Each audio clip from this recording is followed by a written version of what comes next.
नमस्कार मित्रांनो, आजच्या व्हिडिओमध्ये आपण एक अत्यंत महत्त्वाची माहिती पाहण्याचा प्रयत्न करणार आहोत। तो म्हणजे सोयाबीन खरेदीसाठी मुदतवाढ देण्यात आलेली आहे।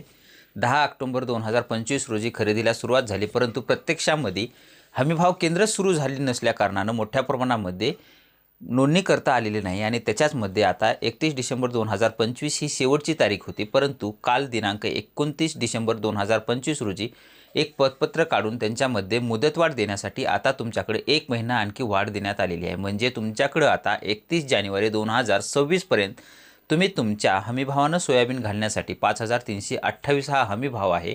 याच्यामध्ये नोंदणी करण्यासाठी तुमच्या जवळचं जे काही हमीभाव केंद्र असतील त्या ठिकाणी तुमचं बँक पासबुक, तुमचा 7/12 फार्मर आय डी आणि आधार कार्ड हे डॉक्युमेंट्स घेऊन तुमच्या जवळच्या केंद्रावरती जा किंवा ई समृद्धीचं जे काही ॲप आहे त्या ॲपमधून सुद्धा तुम्ही नोंदणी करू शकता। ती नोंदणी कशा पद्धतीने करायची यावर सुद्धा आपण व्हिडिओ बनवलेला आहे, त्या व्हिडिओ पाहून सुद्धा तुम्ही नोंदणी करू शकता। अशा पद्धतीचे एक महत्त्वाचं अपडेट होतं, ते आपण देण्याचा प्रयत्न केलेला आहे। असेच नवनवीन अपडेट आपल्या चॅनलवरती येत असतात। तुम्ही जर चॅनलवरती नवीन असाल तर नक्की चॅनलला सबस्क्राईब करून बाजूचे बेल आयकॉन दाबून लाईक करायला मात्र विसरू नका। भेटूया नवीन माहितीसह नवीन व्हिडिओमध्ये। धन्यवाद।